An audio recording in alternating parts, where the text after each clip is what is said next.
Mi yerno me dijo con rudeza: «No esperes ni un centavo de los 30 millones de tu hija». Su voz sonaba con desprecio, como si yo fuera una mendiga patética en lugar de su madre. Pero durante la lectura del testamento, se puso pálido de repente cuando el abogado leyó mi nombre. La olla de barro se me resbaló de los dedos manchados de mole en el momento en que escuché la voz de aquel doctor. La cerámica golpeó el mosaico con un estruendo seco que resonó en mi pequeña cocina como un disparo. Sora, Arias, me temo que tengo noticias trágicas sobre su hija, Sofía. Sufrió un infarto masivo esta mañana en su oficina.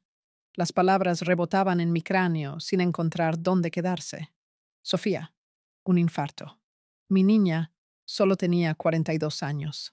Me deslicé por la pared de la cocina hasta caer al suelo, sintiendo el frío del mosaico en mi espalda a través de mi blusa y el delantal. Señora, ¿sigue ahí? Aquí estoy. Mi voz sonaba hueca, como si viniera de un lugar muy lejano. ¿Cuándo ocurrió? Como a las 11 de la mañana. La encontró su secretaria en su escritorio.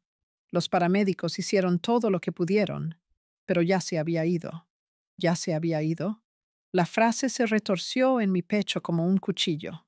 Miré el fondo de una vieja olla de cobre que usaba para el mole, sus manchas oscuras trazando un mapa de años de guisos. Había pasado 36 años en cocinas como esta, arreglando platillos, uniendo sabores que parecían rotos, pero esto no podía arreglarlo. Singram, o Arias, necesitaremos que alguien se encargue de los arreglos. ¿Hay algún familiar que debamos contactar? Su esposo, Javier. El nombre me supo amargo. Yo, yo lo llamaré. Después de colgar, me quedé sentada allí durante lo que parecieron horas, pero probablemente fueron solo minutos.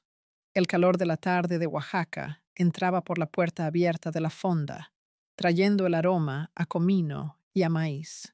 Todo se veía exactamente igual que esa mañana, pero nada volvería a ser igual. Me levanté con piernas temblorosas y caminé hacia mi barra de trabajo. Allí, junto a una lata de chiles secos, había una foto enmarcada de una pequeña Sofía de 8 años, vestida con un traje tradicional para la Guelaguetza. Su sonrisa sin dientes podría haber iluminado toda la cocina. Esa niña había estado tan orgullosa de su baile, apenas más grande que las flores que llevaba en el pelo. Mi teléfono se sentía pesado mientras marcaba el número de Javier. Se fue directo al buzón de voz. Ha llamado a Javier Morales. No puedo atender su llamada en este momento, pero por favor deje un mensaje detallado y se la devolveré tan pronto como sea posible. Incluso su buzón de voz sonaba frío, profesional, como hablar con una máquina en lugar de con la familia. Javier, soy Camilo. Acabo de enterarme de lo de Sofía. Por favor, llámame en cuanto recibas esto. Necesitamos hablar de los arreglos. Lo intenté de nuevo 20 minutos después. Mismo resultado. Y otra vez 1 hora más tarde. Al sexto intento, mis manos temblaban con algo que se sentía como rabia mezclada con desesperación. Javier, esta es la sexta vez que llamo. Sé que estás ahí. Sé que no nos llevamos bien, pero esto ya no se trata de nosotros. Por favor, solo devuélveme la llamada. Arrojé el teléfono contra la pared de la cocina. Rebotó y cayó ruidosamente al suelo, y la tapa de la batería saltó. El silencio que siguió se sintió enorme, presionando mis tímpanos como aguas profundas. La foto de Sofía me devolvía la mirada desde la barra. En ella, todavía era mi niñita. Antes de la escuela de negocios, antes de la Ciudad de México, antes de Javier, antes de la distancia que había crecido entre nosotras, como mala hierba en un jardín que nadie cuida. Recogí los pedazos de mi teléfono y lo volví a armar. La pantalla ahora tenía una grieta que la atravesaba, pero todavía funcionaba. Como todo en mi vida, dañado, pero funcional. La decisión se formó lentamente, como el óxido se extiende sobre el metal. No podía quedarme sentada aquí en esta cocina esperando a que Javier decidiera que valía la pena devolverme la llamada. Sofía era mi hija, mi única hija. Mateo y yo La habíamos esperado tanto tiempo. Habíamos estado tan agradecidos cuando finalmente llegó. Saqué mi vieja bolsa de lona del armario y empecé a empacar. 3 cambios de ropa, un rebozo, mis artículos de aseo y la foto de Sofía. Mis manos se movían automáticamente mientras mi mente intentaba procesar cómo sería mi vida ahora. No más llamadas de domingo en las que Sofía me contaba sobre su último proyecto de arquitectura con esa voz emocionada que me recordaba a la niña que había bailado en la Guelaguetza.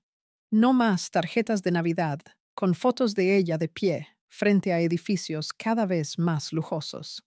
El viaje en autobús a la Ciudad de México tomaría unas 10 horas. Lo había hecho una vez antes, cuando Sofía se graduó de la universidad. Fue en la época en que Javier todavía pretendía tolerarme, antes de que decidiera que yo no era lo suficientemente buena para su nueva vida. Doblé la foto de Sofía con cuidado entre 2 blusas. El cristal tenía una pequeña grieta en una esquina desde que se me cayó el marco hace años. Nunca me molesté en arreglarlo. Ahora desearía haberlo hecho. Afuera, el sol comenzaba a ponerse, pintando mi cocina con largas sombras. Mañana cerraría este lugar y viajaría hacia una hija que nunca volvería a ver, y un yerno que desearía que yo nunca hubiera existido. Pero esta noche me senté en mi barra y lloré por la niñita que había estado tan orgullosa de su baile. La puerta del autobús se cerró de golpe mientras el primer indicio del amanecer pintaba de rosa el cielo de Oaxaca. Había pasado la noche empacando y desempacando, tratando de mantener mis manos ocupadas, mientras mi mente daba vueltas en círculos. Mi vecina, la señora Elena, se asomó por la ventana de su cocina mientras yo cargaba lo último de mis cosas. Su rostro estaba surcado de preocupación. La saludé con la mano, pero no me detuve a explicar. ¿Cómo le dices a alguien que tu mundo entero acaba de colapsar? La carretera se extendía por delante como una cinta de posibilidades que no deseaba. Me llevaría a través de Puebla y finalmente a la Ciudad de México. 10 horas de viaje sin nada más que mis pensamientos y los fantasmas de conversaciones que nunca volvería a tener con Sofía. Los kilómetros pasaban en un borrón de paisajes semiáridos. La radio ofrecía informes de tráfico y actualizaciones del clima para un mundo que seguía girando a pesar de todo. Estiré la mano hacia el dial y luego la retiré. El silencio se sentía más honesto de alguna manera. En algún lugar a las afueras de Puebla, un recuerdo me emboscó. Sofía, con 8 años, de pie en nuestra cocina sobre un pequeño banco, intentando remover la pasta de mole en una olla que parecía demasiado grande para ella. Mi esposo, Mateo, estaba sentado a la mesa, leyendo el periódico y sonriendo. «Mamá, ¿cuándo voy a ser tan grande como tú?», había preguntado Sofía, entrecerrando los ojos hacia mí bajo la luz de la tarde. «Sujeta bien la cuchara, mi niña. Ya llegarás». Me había arrodillado a su nivel, ajustando su agarre. «Solo recuerda no dejar de moverlo. No importa cuánto se tarde en cocinar». Ella asintió con la seriedad que los niños le dan a todo lo que creen que importa. Debimos pasar una hora allí, removiendo esa pasta mientras las sábanas de Mateo danzaban en el tendedero como blancas banderas de rendición. El recuerdo me golpeó tan fuerte que tuve que pedirle al conductor que se detuviera en una parada de descanso. Me senté en el estacionamiento, agarrando el asiento de adelante, mientras las lágrimas nublaban mi visión. ¿Cuándo dejamos de cocinar juntas? ¿Cuándo se volvió demasiado ocupada para su vieja madre? Largo viaje por delante, abuela. El vendedor de la tiendita de la parada no tendría más de 20 años, con ojos amables que me recordaron a Sofía a esa edad. Voy a ver a mi hija. Las palabras salieron antes de que pudiera detenerlas, aunque supongo que ya es demasiado tarde para eso. La expresión del joven cambió, comprendiendo sin necesidad de detalles. Lamento su pérdida, señora. Conduzca con cuidado. De vuelta en la carretera, otro recuerdo me encontró. Sofía, a los 25, llamando para contarme sobre su primer gran proyecto arquitectónico. Su voz vibraba de emoción, como cuando de niña por fin lograba hacer una tortilla perfectamente redonda. Mamá, acabo de cerrar mi proyecto más grande hasta ahora, un edificio de $2 millones en Santa Fe. Yo había estado en esta misma cocina, con las manos hundidas en la masa para las tlayudas de algún vecino. Eso es más dinero del que veré en toda mi vida, mi niña. Tal vez deberías venir de visita, ver lo que he construido aquí. Pero nunca lo hice. Siempre había otro pedido que preparar, otra excusa para quedarme en Oaxaca, donde las cosas tenían sentido, donde no tenía que fingir que entendía menús de restaurantes fusión, ni preocuparme por decir algo equivocado a los amigos elegantes de Javier. El paisaje cambió a medida que el autobús avanzaba. Las llanuras de Oaxaca dieron paso a las montañas de Puebla. Cada kilómetro me alejaba más de la vida que conocía y me acercaba a un mundo donde mi hija había vivido y muerto sin que yo supiera realmente en quién se había convertido. Al anochecer, la Ciudad de México se extendía ante mí como un tablero de circuitos hecho de luces. Los letreros de las autopistas señalaban hacia Polanco, hacia direcciones que existían en un universo diferente al de mi pequeña fonda en Oaxaca. Mi taxi se sentía pequeño, eclipsado por los autos de lujo que fluían a nuestro alrededor como bancos de peces caros. El barrio de Sofía era un laberinto de edificios de diseño y residencias que parecían más museos que hogares.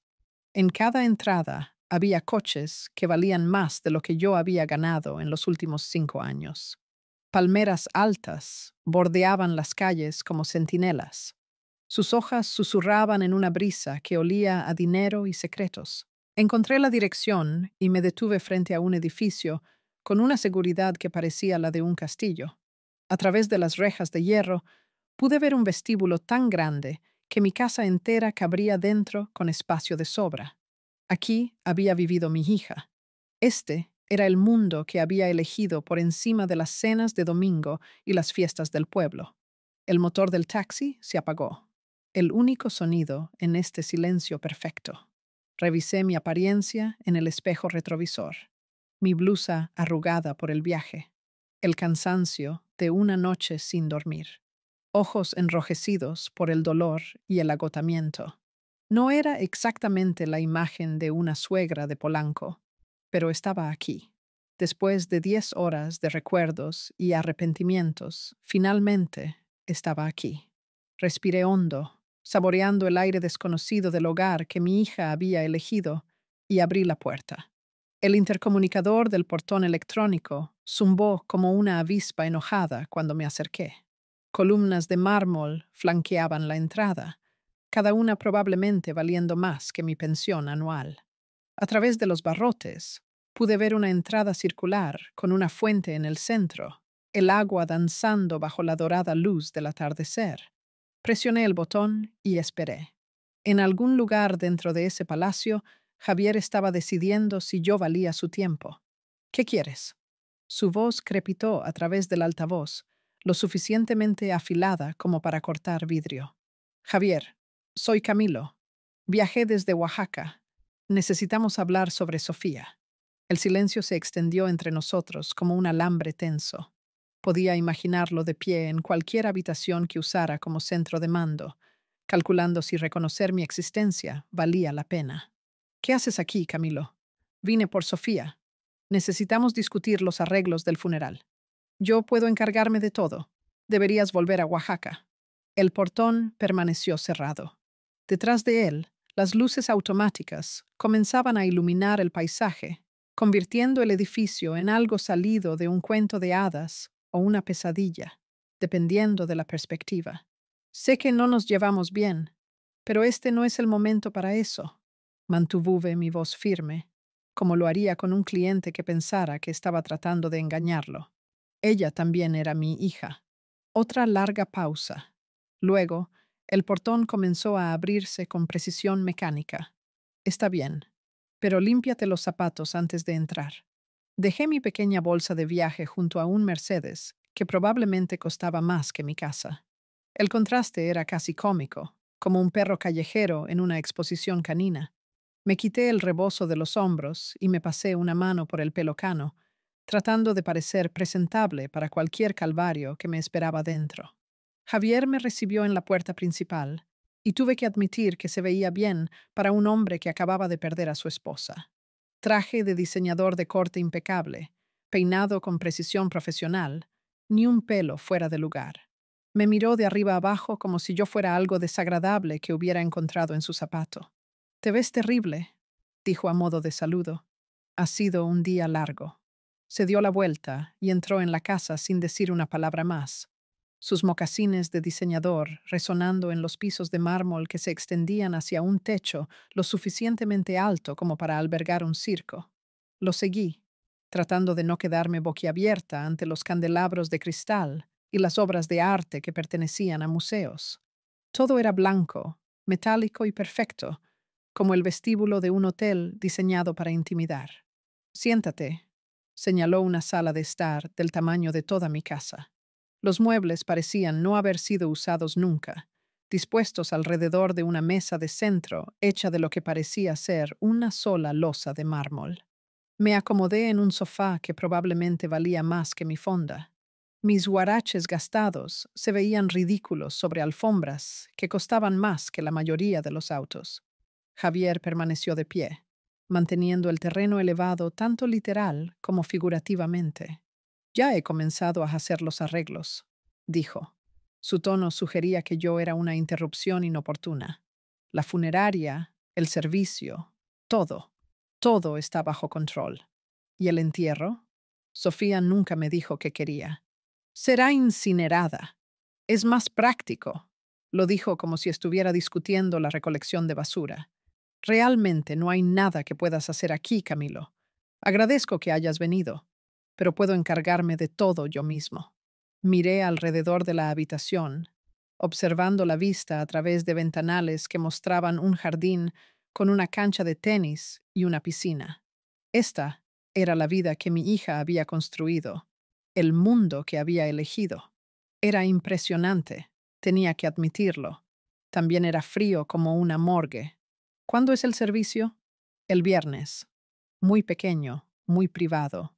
Solo algunos amigos cercanos». El mensaje era claro. «No estás invitada». Pero había viajado 10 horas y no iba a ser despedida como un vendedor ambulante. «Javier, no pido mucho. Solo quiero despedirme de mi niña». Por primera vez desde que llegué, algo parpadeó en su expresión. No calidez exactamente, pero quizás el reconocimiento de que estaba tratando con otro ser humano en lugar de un inconveniente. «Está bien. Viernes a las 12, Capilla Memorial del Ángel, en la Avenida Reforma». Se sentó frente a mí, en el borde de su silla, como si necesitara escapar rápidamente. «Pero esto no cambia nada entre nosotros. Nunca esperé que lo hiciera». Nos quedamos sentados por un momento en un silencio costoso. A través de las ventanas podía ver las luces comenzar a parpadear en la ciudad. En algún lugar allá afuera, la gente vivía vidas normales, preocupándose por problemas normales. Los envidiaba. «Debería buscar un hotel», dije, levantándome. «Pasaré mañana si hay algo que necesitemos discutir». Javier me acompañó a la puerta, manteniendo su distancia como si yo pudiera ser contagiosa. En el umbral, se detuvo. «Sabes, Camilo, Sofía dejó un patrimonio considerable. Yo me encargaré de todos sus intereses comerciales, por supuesto. Hay mucho que administrar». La forma en que lo dijo sonó como una advertencia, como si estuviera estableciendo territorio, marcando límites que no debía cruzar.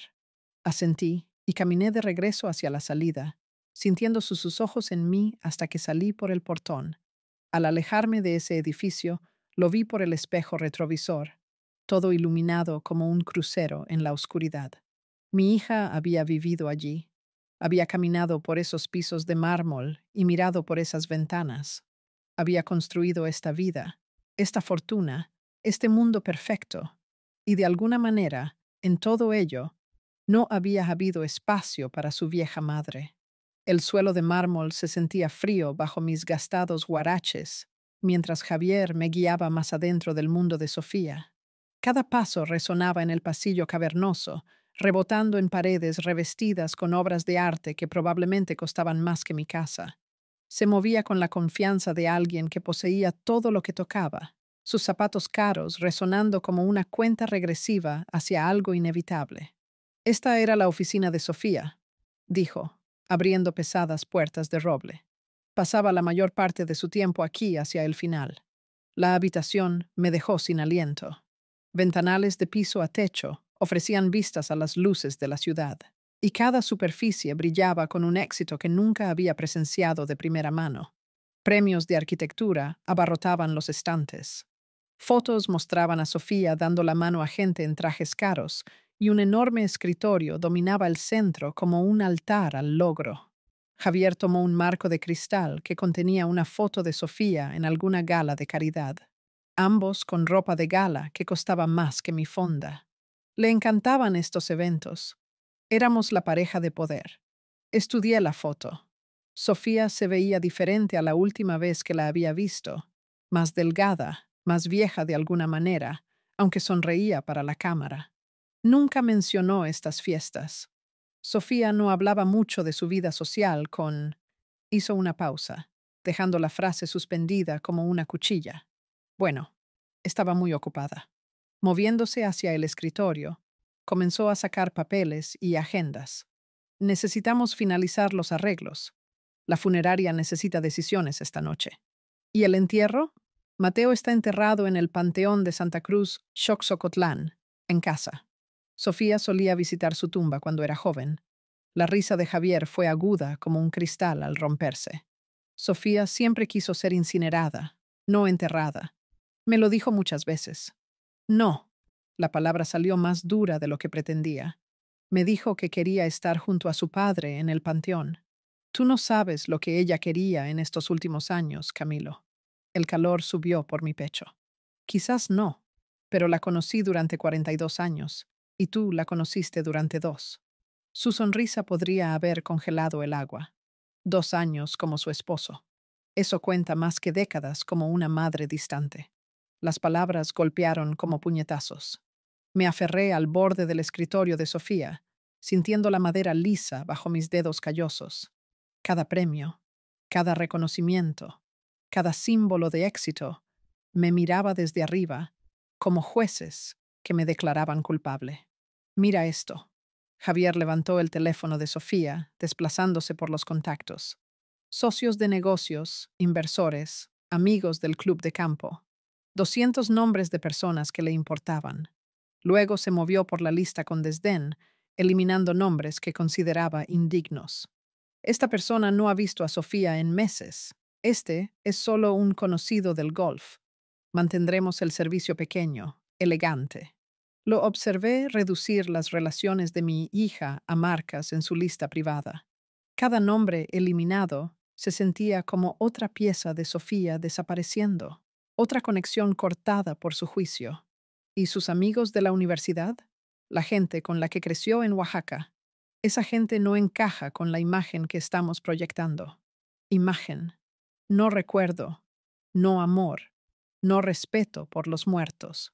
Imagen. Javier hizo llamadas a los directores de funerarias mientras yo estaba sentada en una silla de cuero que probablemente costaba más que mi pensión mensual. Sus conversaciones eran nítidas, profesionales, centradas en la logística en lugar del duelo. Hablaba de las flores como si encargara la despensa, seleccionaba la música como si eligiera papel tapiz. El velorio será el jueves por la noche, el servicio el viernes por la tarde, anunció al colgar. Todo está arreglado. ¿Puedo contribuir con algo? ¿Ayudar con los costos? Otra de esas risas heladas. Camilo, este funeral costará más de lo que ganas en 2 años. No te preocupes por el dinero. Yo me encargaré de todos los asuntos financieros de Sofía de ahora en adelante. La forma en que lo dijo me dio escalofríos, como si ya estuviera gastando un dinero que ni siquiera se le había transferido legalmente. Acordamos los detalles entre dientes apretados y falsa cortesía. Incineración en lugar de entierro. Flores caras en lugar de arreglos sencillos. Una lista de invitados, depurada de cualquiera que pudiera recordar a la niña que Sofía solía ser. Cuando terminamos, Javier me acompañó a la puerta principal con la satisfacción de alguien que ha ganado todas las rondas. Yo me encargaré de las discusiones financieras con los abogados después de que superemos este triste asunto. Hay mucho que administrar. Pero no te preocupes, yo me encargaré de todo. De pie en el umbral, miré una última vez el apartamento que había sido el hogar de mi hija. En algún lugar, entre todo ese mármol, cristal y éxito, debería haber habido rastros de la niña que había bailado en la Guelaguetza, que me había llamado mamá. Pero todo lo que podía ver era el reflejo de Javier en las superficies pulidas, multiplicado infinitamente como una sala de espejos que mostraba la misma sonrisa fría. La puerta se cerró detrás de mí, con un sonido como el de una bóveda al cerrarse. El letrero de neón del Hotel El Viajero parpadeaba como un corazón moribundo mientras entraba al agrietado estacionamiento. El lugar parecía olvidado por el tiempo. Pintura descascarada en las paredes de concreto, hierbas creciendo a través del asfalto, muy lejos del palacio de mármol que acababa de dejar, pero el precio era adecuado para mi pensión, y nadie aquí me juzgaría por mis huaraches polvorientos. La habitación 12 olía a cigarrillos viejos y a desinfectante industrial. La colcha parecía no haber sido cambiada desde los años 80 y el aire acondicionado jadeaba como un anciano subiendo escaleras. Me senté pesadamente en el borde de la cama, sintiendo los resortes hundirse bajo mi peso. De mi cartera saqué 2 fotos. Mateo, a los 25, radiante en el día de nuestra boda, junto a una joven que todavía tenía toda la esperanza en sus ojos. Al lado, Sofía en su propia boda hace 2 años, sonriendo nerviosamente mientras Javier posaba como si estuviera en la portada de una revista. Esa boda. Debería haber sabido entonces qué clase de hombre era. El recuerdo afloró como aceite en el agua, oscuro e inevitable. Una tarde de primavera en las lomas, sillas blancas y caras dispuestas sobre un césped impecable. Yo había usado mi mejor vestido, el mismo con el que enterré a Mateo, y sentí cada hilo de su sencillez entre los nuevos amigos de Sofía. ¿Estás segura de esto, mi niña?, le había preguntado en un momento de calma. Sofía se estaba ajustando el velo. Una energía nerviosa irradiaba de ella como el calor. Mamá, soy feliz. Me hace sentir que puedo conquistar el mundo. Al otro lado del jardín, Javier posaba para las fotos con sus amigos empresarios, todos ellos con trajes caros y sonrisas calculadas. Uno de ellos susurró algo, y ambos miraron en mi dirección. Mira a su madre, había dicho el amigo de Javier, lo suficientemente alto para que yo oyera. A Sofía le da vergüenza. Javier se había reído, un sonido como campanillas de viento en un huracán. ¿Qué se puede esperar? Son mundos completamente distintos. Había visto cómo miraba mi vestido bordado, mis manos callosas, la forma en que sostenía la copa de champán como si pudiera romperse. Para él, yo era una reliquia del pasado de Sofía que no podía desecharse, pero que ciertamente podía ocultarse. El teléfono del hotel sonó, sacándome del recuerdo. Nadie tenía este número excepto... Revisé el reloj, pasada la medianoche. Camilo, ¿qué pasó, amiga? Es más de medianoche aquí. La voz de Elena atravesó el silencio como un salvavidas. Sofía se ha ido, Elena. Un infarto. Y su esposo no se parece en nada a nuestro Mateo. Lo siento mucho, vieja amiga. ¿Cómo estás aguantando? Miré las manchas de humedad en el techo, tratando de encontrar palabras para sentimientos que ni yo misma entendía. Me trata como si fuera tierra bajo sus zapatos de diseñador. Me hace sentir como una intrusa en el funeral de mi propia hija. Ese hombre no tiene clase. No importa cuánto dinero tenga. La peor parte es que creo que Sofía lo sabía estos últimos años. Sonaba diferente en el teléfono, distante, como si se estuviera disculpando por algo que no podía decir. La respiración de Elena era constante al otro lado. El sonido de una amiga que deja que el silencio hable cuando las palabras no son suficientes. ¿Necesitas que vaya para allá?, preguntó finalmente. No, esto es algo que tengo que enfrentar sola. Pero, Elena, ¿y si le fallé? ¿Y si dejé que ese hombre la volviera en contra de todo lo que le enseñamos? Camilo Arias. Escúchame, criaste a una buena muchacha que se convirtió en una mujer exitosa. No dejes que una revista te haga cuestionar 42 años de ser una madre. Después de colgar, me quedé acostada en la oscuridad, escuchando el tráfico en el viaducto, la ciudad zumbando como una máquina que nunca duerme. En unas pocas horas, tendría que levantarme y enfrentar a Javier de nuevo, actuar amablemente en el funeral de Sofía, fingir que éramos familia en lugar de extraños conectados por el dolor y la genética. La foto de Mateo captó la luz de la calle desde la ventana. Si él estuviera aquí, sabría qué decirle a Javier, cómo manejar esta situación con gracia, en lugar de tropezar como lo estaba haciendo yo. Mateo poseía una fuerza tranquila que podía avergonzar a los diablos para que se comportaran como ángeles.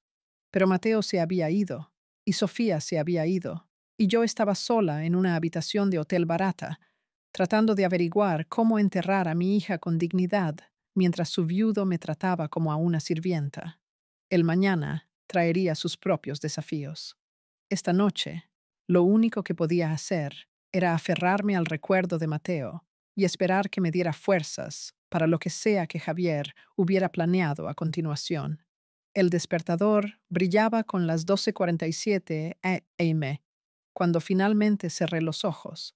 El sol de la mañana proyectaba largas sombras en el estacionamiento de la funeraria El Descanso Eterno, mientras ajustaba mi rebozo negro en el reflejo de la ventana de un taxi.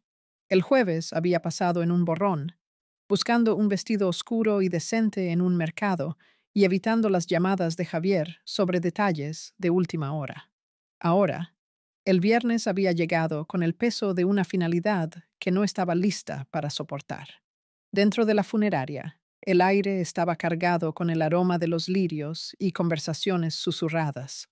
Javier presidía la escena cerca de la entrada principal, rodeado de mujeres de diseñador vestidas de negro y hombres con trajes de miles de dólares. Había transformado el duelo en un evento social, completo con besos al aire y miradas significativas. Firmé el libro de visitas con una pluma que probablemente costaba más que mi presupuesto diario para la comida, y tomé asiento en las filas de atrás. Desde allí, podía ver el teatro desarrollarse sin formar parte de la actuación.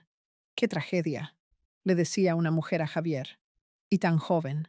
Javier se secó los ojos con un pañuelo de seda, su apariencia perfectamente cuidada, para sugerir dolor sin arruinar su compostura. Sofía trabajaba tan duro, su corazón simplemente no pudo soportar el estrés. Un empresario con un traje italiano se acercó con sus condolencias. Javier, si necesitas ayuda para gestionar el portafolio de Sofía, sus propiedades, eres muy amable, Roberto. Me encargaré de todo personalmente. Por supuesto, todo personalmente. Como si la vida de Sofía fuera un negocio que él había heredado junto con su muerte. Lo observé moverse por la sala, aceptando condolencias como si fueran un tributo.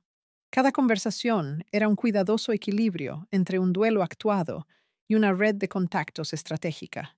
Esta gente apenas conocía a Sofía más allá de un nombre en contratos y listas de invitados a eventos de caridad. Entonces oí su voz bajar a ese susurro conspirador que él creía privado. «Mira a esa vieja de allá», le murmuró a una mujer rubia que había estado pendiente de cada una de sus palabras. A Sofía le daba tanta vergüenza. La mujer, Valeria, creo que se llamaba, me miró con lástima no disimulada. Javier, seguramente ella también está de luto. Apenas la visitaba. Ahora quiere jugar a la madre amorosa. La risa de Javier fue un veneno suave. Sofía me dijo que su madre nunca entendió su éxito. Siempre la hacía sentir culpable por mejorar su vida. Las palabras golpearon como bofetadas. Cualquiera que fuera la distancia que había crecido entre Sofía y yo, nunca la hice sentir avergonzada de lo que había logrado. Si acaso, había estado orgullosa, quizás demasiado orgullosa para decírselo lo suficiente. Me levanté. Mi silla crujió en el silencio de la funeraria. La conversación de Javier se detuvo mientras me acercaba a su pequeño círculo de chismes y duelo de diseñador. Javier, esto es inapropiado. Hoy estamos despidiendo a mi hija. Su expresión cambió como si se ajustara una máscara. De repente, todo era dignidad herida. Por supuesto, Camilo. Solo estoy sensible. ¿Entiendes? Todos llevamos el duelo de manera diferente. Valeria parecía incómoda, dándose cuenta de que había sido sorprendida participando en algo feo. Otras conversaciones a nuestro alrededor se habían detenido, esperando ver si el drama familiar estallaría en un funeral. Quizás deberíamos centrarnos en Sofía hoy, dije en voz baja, no en nuestras diferencias. Javier asintió con falsa solemnidad, pero sus ojos prometían venganza por mi corrección pública. Tienes toda la razón. Las familias deben apoyarse mutuamente en momentos como estos. El maestro de ceremonias llamó a todos a tomar asiento para el servicio. Regresé a mi lugar en la última fila, mientras Javier ocupaba su puesto en la primera, rodeado de simpatizantes que olvidarían el nombre de Sofía en un mes. Sofía Arias fue una mujer que valoraba a la familia por encima de todo, comenzó el oficiante, trabajando claramente a partir de notas que Javier le había proporcionado. No solo construyó un imperio empresarial, sino también relaciones duraderas. Miré el ataúd, pensando en la niña que se había emocionado tanto con su baile en la Guelaguetza, que había preguntado cuándo sería tan grande como su mamá. En algún punto, entre esa cocina en Oaxaca y esta funeraria de mármol, había perdido a mi hija en un mundo que medía el valor en ceros en los estados de cuenta bancarios. El servicio continuó con música que Sofía nunca escuchaba y lecturas de libros que nunca había abierto. La actuación de Javier alcanzó su punto máximo durante el panegírico, sus sollozos perfectamente sincronizados para un efecto máximo. Cuando la gente pasó junto al ataúd para presentar sus respetos, esperé hasta el final. De pie, sola con el ataúd cerrado de Sofía, susurré las cosas que debería haber dicho hace años, que estaba orgullosa de ella, que la amaba a pesar de nuestras diferencias, que desearía haber luchado más para seguir siendo parte de su vida en lugar de dejar que la sutil hostilidad de Javier me alejara. Afuera, el cortejo fúnebre se preparaba para moverse.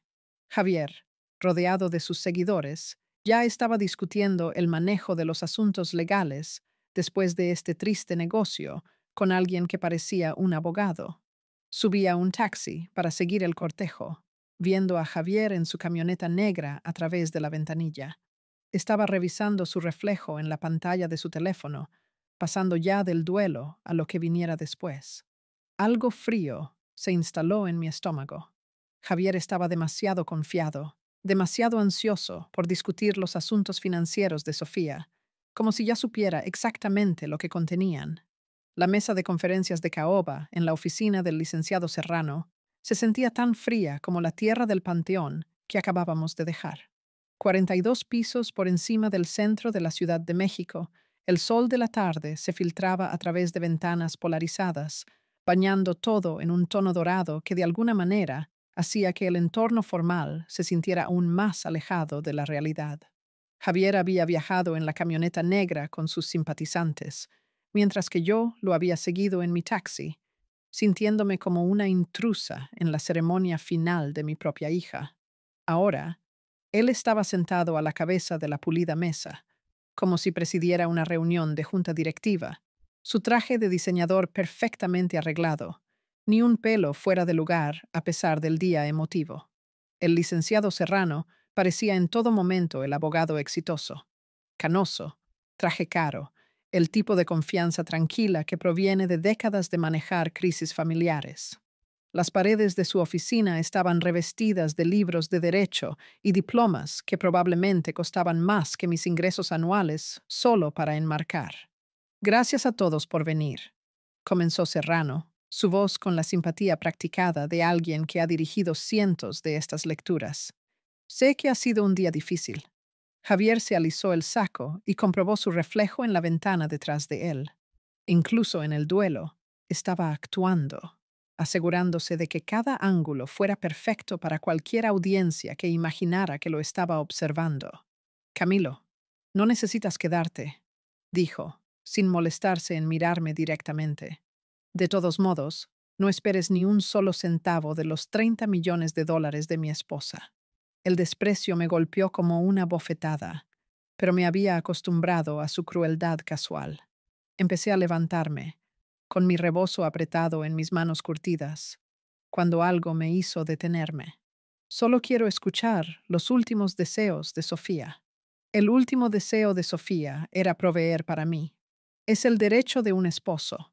Me interrumpió con la autoridad de alguien que nunca ha dudado de su lugar en el mundo.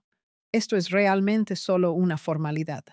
Valeria, la amiga rubia que había estado pendiente de cada palabra de Javier en el funeral, se movió incómoda en su silla. Incluso Tyler, un primo de Sofía que había venido de Monterrey, parecía que preferiría estar en cualquier otro lugar. Serrano dispuso varios documentos legales sobre la mesa, cada uno atado con una cinta y con sellos oficiales. La luz de la tarde capturó el grabado dorado en las cubiertas, haciéndolos parecer más pergaminos medievales que papeles modernos. «Por favor, todos, tomen asiento», dijo Serrano diplomáticamente. «Comencemos la lectura». Javier se inclinó para susurrarle algo a Valeria, su voz lo suficientemente alta para que todos la oyeran. «Esto es es solo una formalidad. Sofía me dijo que se había encargado de todo». Me volví a acomodar en mi silla de cuero. El costoso material crujió bajo mi peso. Todo en esta oficina gritaba dinero y poder. El tipo de mundo que Sofía había construido para sí misma. El tipo de lugar donde su vieja madre no tenía nada que hacer. Marcos, uno de los socios de Sofía, se ajustó la corbata nerviosamente. El silencio se alargó incómodamente mientras Serrano abría el primer documento, el papel crepitando con el peso de la autoridad legal. La confianza de Javier llenaba la habitación como un perfume caro. Se sentó erguido, con las manos cruzadas, la imagen de un duelo digno mezclado con anticipación. Este era su momento de triunfo, la culminación de 2 años como esposo de Sofía, la recompensa por soportar a su familia ocasionalmente difícil. Desde donde estaba sentada, podía ver la ciudad extendiéndose debajo de nosotros a través de los enormes ventanales. En algún lugar allá abajo estaba la cocina donde solía enseñarle a Sofía a hacer mole, el panteón donde estaba enterrado Mateo, el hotel donde había pasado la noche anterior, preguntándome cómo había fallado como madre. Serrano se aclaró la garganta formalmente, ajustándose las gafas de lectura mientras se preparaba para comenzar. El sol de la tarde había cambiado, proyectando sombras más largas sobre la pulida mesa de conferencias. El último testamento de Sofía Arias Reyes, con fecha del 15 de enero de 2025. Javier se inclinó hacia adelante expectante, sus ojos brillantes de anticipación.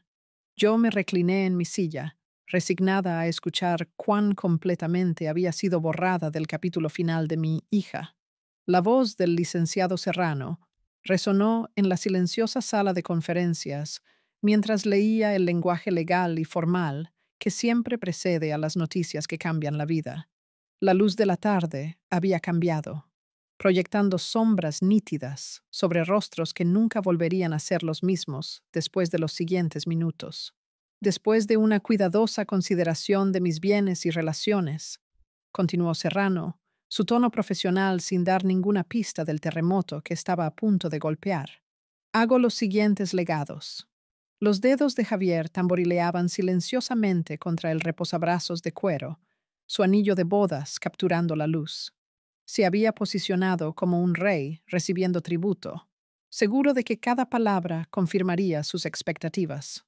A mi primo, Tyler Arias, le dejo mi colección de relojes de lujo, valorada en aproximadamente $15,000.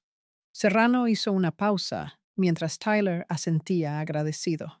A mi socio de negocios, Marcos Stevens, le dejo mis acciones en el proyecto de desarrollo Insurgentes, valorado en aproximadamente $100,000, legados pequeños y estándar. La sonrisa de Javier se hizo más confiada con cada regalo menor a otros, viéndolos como prueba de que la verdadera herencia, los millones, sería solo para él. Serrano pasó a la siguiente página, y algo en su postura cambió casi imperceptiblemente. Su voz se mantuvo firme, pero lo vi lanzar una mirada a Javier con lo que podría haber sido compasión. A mi amada madre, Camilo Arias, le dejo la mayor parte de mi patrimonio, incluyendo todos los intereses comerciales, carteras de acciones y activos líquidos, por un total de aproximadamente 29 millones de dólares.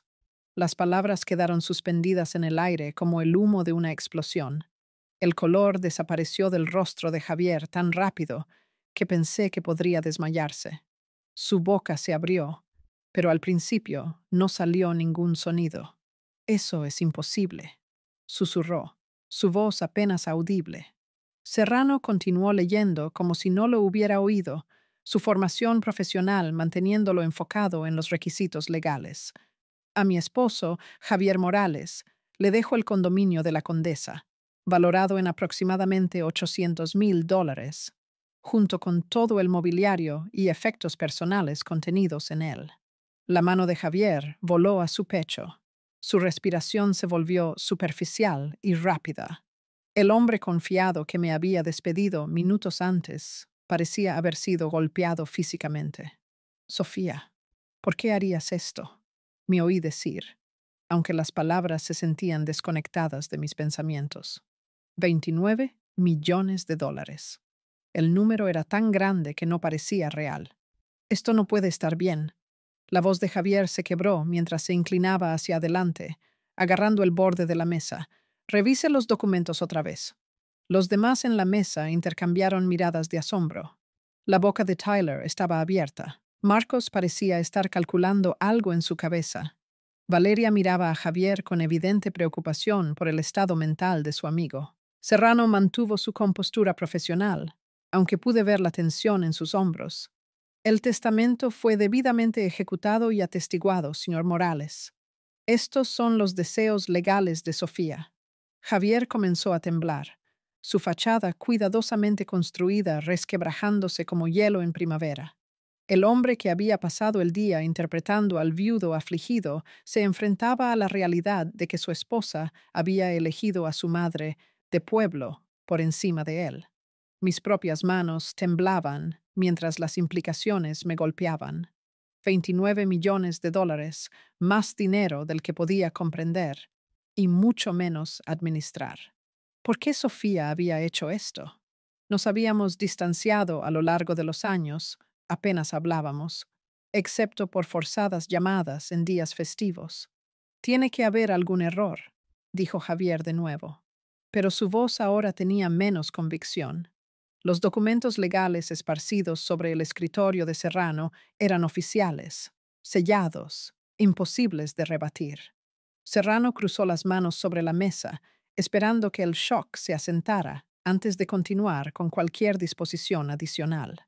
El silencio se alargó incómodamente mientras todos procesaban lo que acababan de escuchar. Javier miraba los documentos legales como si estuvieran escritos en un idioma extranjero, su mente luchando claramente por aceptar lo que acababa de sucederle a su futuro esperado. La confianza que lo había sostenido durante todo el día se había evaporado por completo. Miré mis manos callosas, descansando sobre la costosa mesa de conferencias, tratando de entender qué había estado pensando mi hija cuando tomó estas decisiones. En algún lugar a lo lejos, el tráfico zumbaba 42 pisos más abajo. El mundo normal continuaba mientras el nuestro acababa de ponerse patas arriba. El silencio se hizo añicos como un cristal caro cuando Javier finalmente encontró su voz, levantándose de su silla con la furia de alguien cuyo mundo entero acababa de colapsar. «¡Esto es un fraude!». Su grito resonó en las paredes de la oficina, haciendo que todos saltaran. Esa vieja manipuló a Sofía cuando estaba enferma. Permanecí sentada, tratando de procesar tanto la herencia como la reacción explosiva de Javier. «Javier, yo ni siquiera sabía del testamento». «Mentirosa», me señaló con un dedo acusador, su rostro torcido por la rabia y la desesperación. «Siempre me tuviste resentimiento. Siempre envenenaste a Sofía en mi contra». Serrano se levantó, su calma profesional finalmente mostrando tensión. «Señor Morales, Este testamento fue preparado de acuerdo con todos los requisitos legales. No hubo coacción ni manipulación involucrada. Javier barrió con el brazo la mesa de conferencias, enviando los documentos legales a esparcirse por el pulido suelo como confeti caro. Yo era su esposo. Yo la amaba. Yo la cuidé. Estaba construyendo una vida con ella. Tyler y Marcos se apartaron de la mesa, queriendo claramente escapar de la guerra familiar que estallaba frente a ellos. Valeria se quedó helada, observando el colapso total de su amigo con una fascinación horrorizada. ¿Crees que puedes entrar aquí como si nada y robar mi herencia? La voz de Javier se volvía más aguda, más estridente, con cada acusación. Sé lo que hiciste.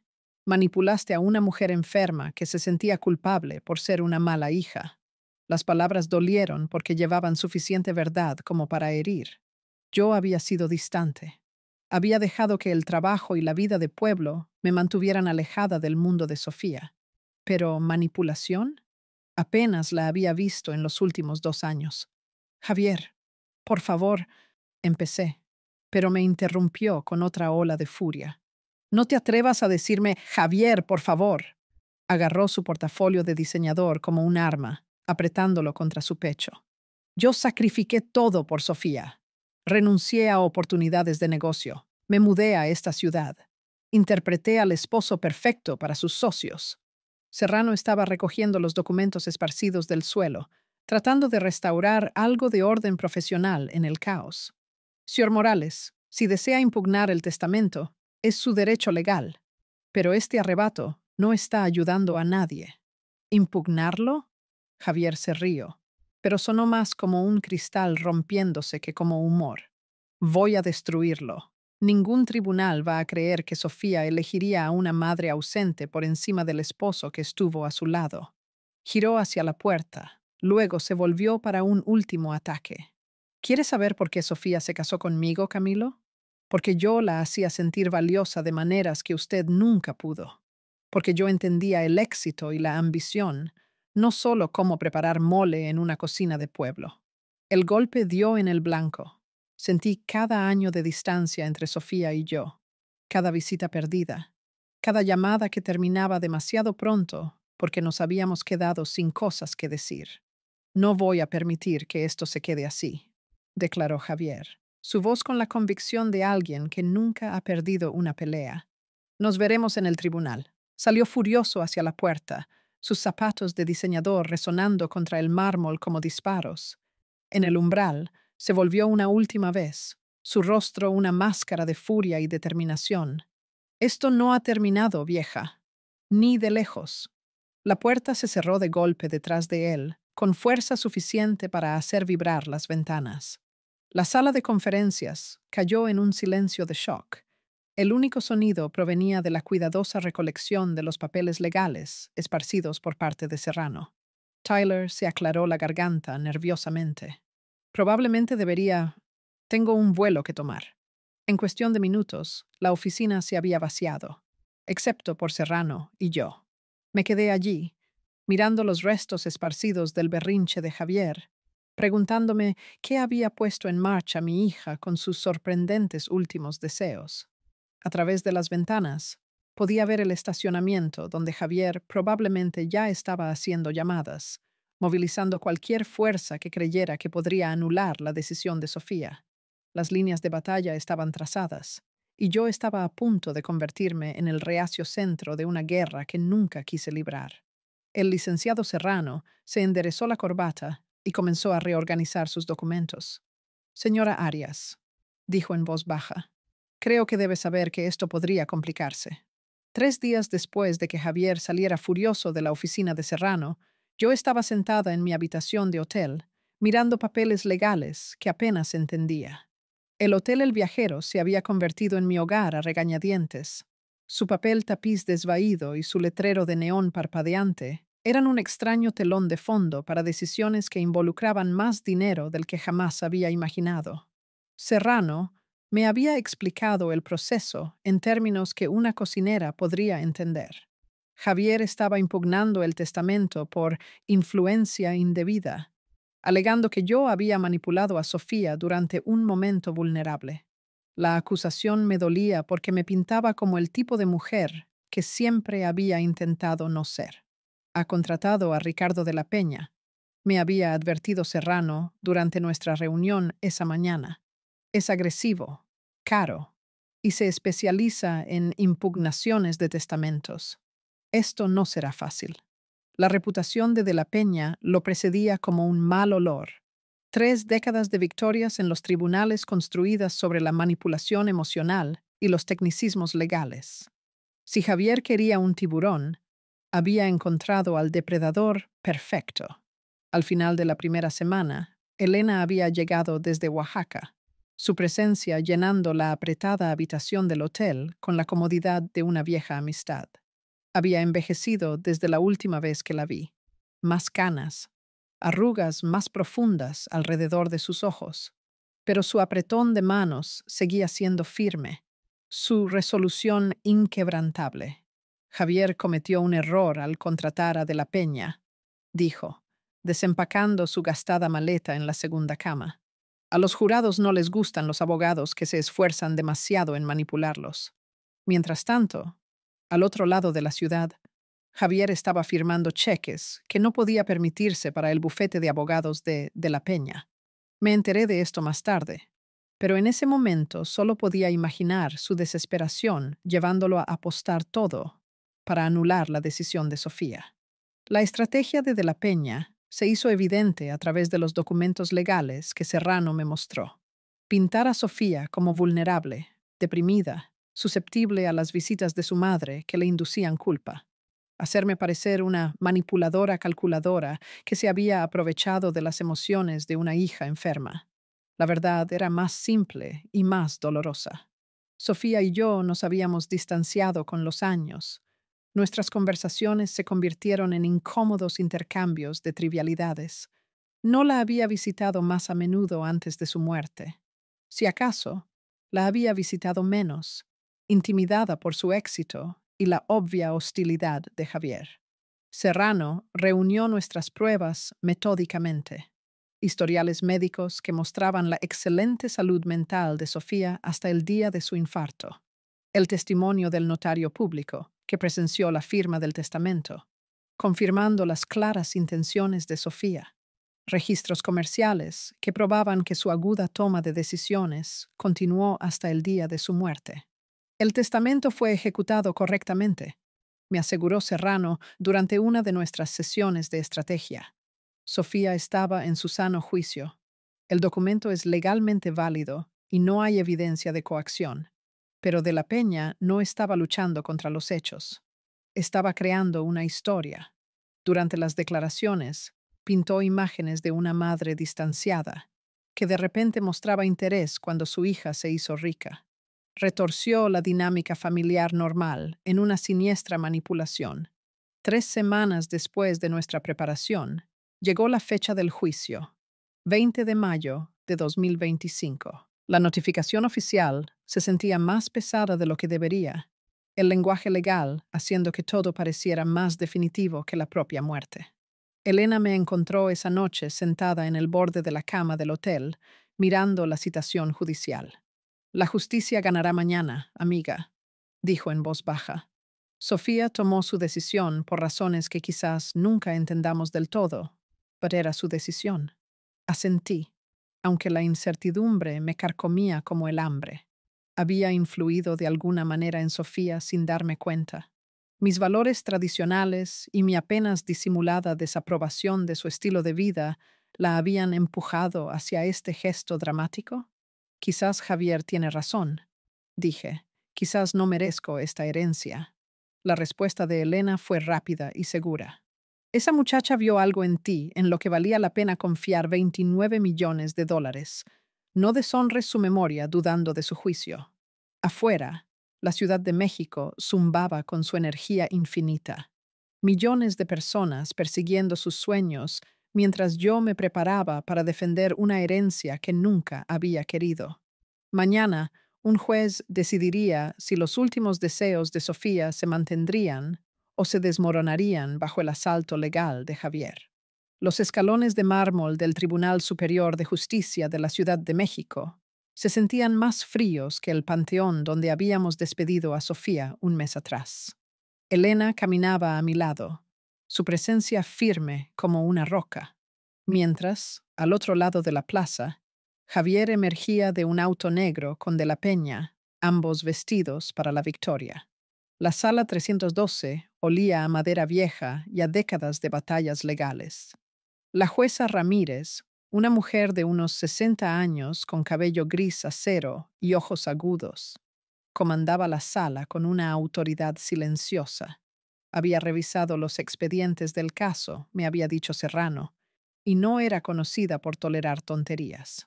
De la Peña no perdió tiempo en su declaración de apertura. Su señoría, este caso trata sobre una anciana que manipuló a su vulnerable hija durante un período de depresión y enfermedad. Camilo Arias se aprovechó de la culpa de Sofía Arias sobre su relación para asegurarse una herencia masiva que nunca ganó ni mereció. Su voz llevaba el ritmo practicado de un predicador vendiendo salvación, cada palabra calculada para un máximo impacto emocional. Javier estaba sentado a su lado, secándose los ojos con un pañuelo, la imagen del viudo afligido al que se le niega su legítima herencia. La respuesta de Serrano fue medida, factual. Sofía Arias era mentalmente competente cuando ejecutó este testamento 3 meses antes de su muerte. Tomó una decisión deliberada para proveer para su madre, y no existe evidencia de influencia indebida más allá de la decepción del señor Morales con su herencia. Javier subió al estrado primero, su actuación pulida tras semanas de preparación. Habló de la depresión de Sofía por su tenso matrimonio, su culpa por decepcionar a su madre, su estado vulnerable en los meses previos a su muerte. Se obsesionó con hacer las paces. Testificó, su voz quebrándose en momentos estratégicos. Camilo llamaba y Sofía se quedaba mal durante días. Sentía que había fracasado como hija. De la Peña lo guió a través de una narrativa que transformó la dinámica familiar normal en manipulación psicológica. Cada llamada telefónica se convirtió en coacción. Cada expresión de amor maternal se convirtió en chantaje emocional. Cuando llegó mi turno, sentí que todos los ojos en la sala me medían contra las acusaciones de Javier. Mis manos temblaban mientras juraba decir la verdad, toda la verdad, y nada más que la verdad. Serra. Arias, comenzó Serrano suavemente. ¿Con qué frecuencia visitó a su hija en los meses previos a su muerte? Quizás 3 veces en 2 años, admití. Hablábamos por teléfono en días festivos, cumpleaños, pero no la visitaba mucho. Javier dejó claro que no era bienvenida. ¿Alguna vez le pidió dinero a su hija? Nunca. Ni siquiera sabía que tenía tanto como tenía. El contrainterrogatorio de la Peña fue brutal, diseñado para arrinconarme y hacerme admitir cosas que apoyaran la narrativa de Javier. Pero 69 años de vida me habían enseñado el valor de la simple honestidad. ¿No es verdad, señora Arias, que resentía el éxito de su hija? Estaba orgullosa de lo que Sofía logró. Quizás no entendía su mundo, pero nunca lo resentí. Usted desaprobaba su matrimonio con Javier, ¿no es así? Hice una pausa, encontrando los ojos de Javier al otro lado de la sala. Pensé que se casó con ella por su dinero. Resulta que tenía razón. El público murmuró ante mi franqueza. De la Peña intentó pintarlo como evidencia de mi naturaleza vengativa, pero la jueza Ramírez no pareció conmoverse por su teatro. El notario público que presenció el testamento de Sofía testificó a continuación, describiendo a una mujer que parecía cansada, pero decidida. Sabía exactamente lo que estaba haciendo, dijo. Leyó cada página, hizo preguntas específicas sobre el lenguaje. Sus instrucciones fueron muy claras. El testimonio médico confirmó la competencia mental de Sofía. Los registros comerciales mostraron una aguda toma de decisiones hasta su muerte. Los registros telefónicos desmintieron las afirmaciones de Javier sobre frecuentes llamadas de manipulación de mi parte. Para la tarde, el caso de la Peña se estaba desmoronando bajo el peso de los hechos. Su argumento final se volvió cada vez más desesperado, apelando a la emoción donde la evidencia había fallado. No permitan que un viudo afligido sea despojado de su legítima herencia por una mujer que abandonó a su hija durante décadas y luego se abalanzó como un buitre cuando hubo dinero de por medio. El cierre de Serrano fue más simple, más directo. Sofía Arias tomó una decisión. La evidencia muestra que era competente para tomar esa decisión. El tribunal debe honrar sus deseos, no anularlos basándose en especulaciones y decepciones. La jueza Ramírez anunció su receso con la gravedad de alguien a punto de cambiar vidas para siempre. Dada la complejidad de este caso, el tribunal revisará todas las pruebas durante la noche. Emitiré mi decisión mañana por la mañana a las 10 a.m. Mientras salíamos, Javier me agarró del brazo en el pasillo. Esto no ha terminado, vieja, siseó. Aunque ganes, nunca serás digna de lo que Sofía construyó. Sus palabras me siguieron hasta la calle, donde Elena y yo nos sentamos en un taxi, ninguna de las dos capaz de hablar. Mañana por la mañana, todo cambiaría de una forma u otra. Dormir había sido imposible. Me senté en una banca fuera del hotel al amanecer, viendo el amanecer pintar de oro el horizonte de la Ciudad de México, preguntándome si esta era mi última mañana como una mujer pobre o la primera como alguien que había robado lo que no le correspondía por derecho. Elena salió de la habitación con 2 vasos de café de olla, su rostro mostrando la misma noche de insomnio que yo había soportado. Pase lo que pase hoy, dijo, sentándose a mi lado. Te has comportado con honor. El viaje de regreso al tribunal transcurrió en silencio, cargado de anticipación. Javier y de la Peña ya estaban allí, acurrucados en una intensa conversación cerca de los escalones del juzgado. Él parecía más viejo de alguna manera, la tensión del último mes visible en arrugas que el maquillaje caro no podía ocultar del todo. La sala 312 se sentía diferente esta mañana, cargada con la electricidad de un juicio inminente. La jueza Ramírez entró con el paso mesurado de alguien que carga con el peso de la sabiduría de Salomón, su decisión ya tomada en privado.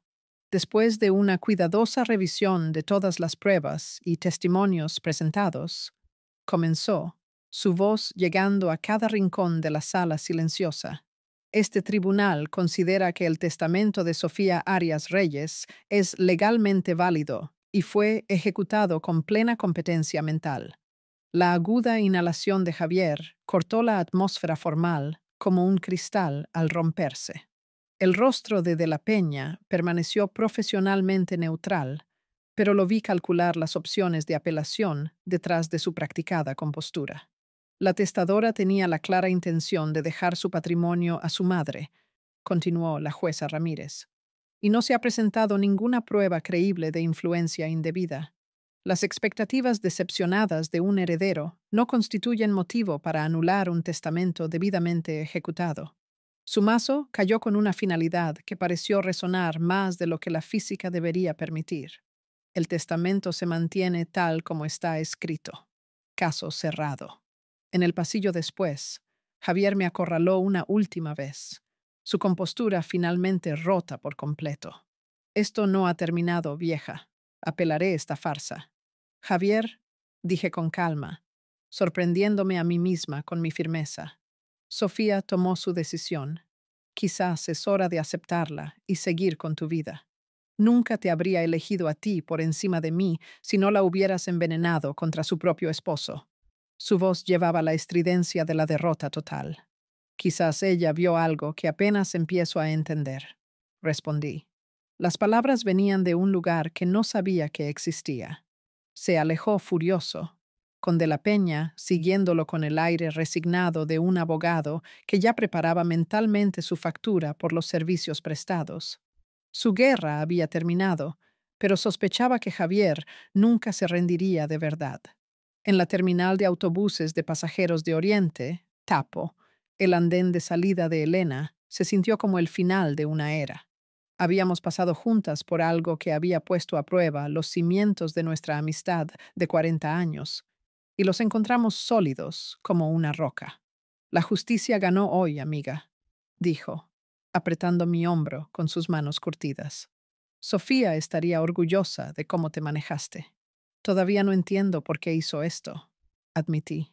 29 millones de dólares a una madre que apenas la visitaba, que apenas llamaba. La sonrisa de Elena llevaba la sabiduría ganada a través de décadas de observar la naturaleza humana. Quizás esa muchacha vio lo que yo siempre he visto, una mujer en la que se puede confiar cualquier cosa, incluida la responsabilidad de la riqueza. El viaje de regreso a Oaxaca se extendía interminable ante mí. 10 horas para procesar en qué se había convertido mi vida. En algún lugar cerca de la frontera con Puebla, la comprensión comenzó a amanecer como el sol después de la noche más larga. Sofía no me había dejado el dinero porque la hubiera manipulado. Me lo había dejado porque no lo había hecho. En un mundo lleno de Javieres, personas que la veían como una cuenta bancaria con latido, yo había seguido siendo la madre que la amaba por la niña que había sido, no por la fortuna que había construido. La herencia no era solo dinero, era validación, protección para mi vejez y la prueba de que, a pesar de nuestra distancia, el amor entre madre e hija había sobrevivido a todo lo que el mundo de Javier pudo arrojarle.